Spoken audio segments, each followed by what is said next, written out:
শত্রু যদি আপনাকে খুব কষ্ট দিয়ে থাকে, আপনাকে কথায় কথায় যদি পেঁচে ফেলার চেষ্টা করে এবং আপনি বুঝতে পারছেন যে কে আপনার সাথে এরকম খারাপ কাজটি করছে, আপনার ব্যবসার ক্ষেত্রে হোক বা বাড়িতেই হোক, যে কোনো জায়গায় শত্রুতা যদি আপনার পিছু না ছাড়ে, একদম নিশ্চিন্ত থাকুন। আপনি একটা দেশি মুরগির ডিম জোগাড় করুন। এই দেশি মুরগির ডিমের উপর কালো মার্কার পেন দিয়ে আপনি শত্রুর নাম লিখুন।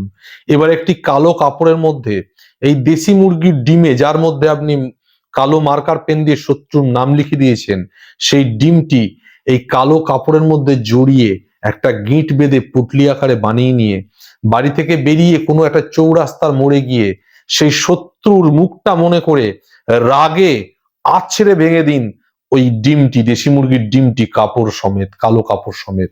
ওর উপর দিয়ে যত মানুষ এবং জন্তু জানোয়ার যত পারাপার করবে, তত এই শত্রু কিন্তু বিপদে পড়বে। অর্থাৎ যে আপনার সাথে শত্রুতা করছিল, সেই শত্রুতা আপনার কোনো ক্ষতি না করে তার ক্ষতি করার জন্য দৌড়ে চলে যাবে।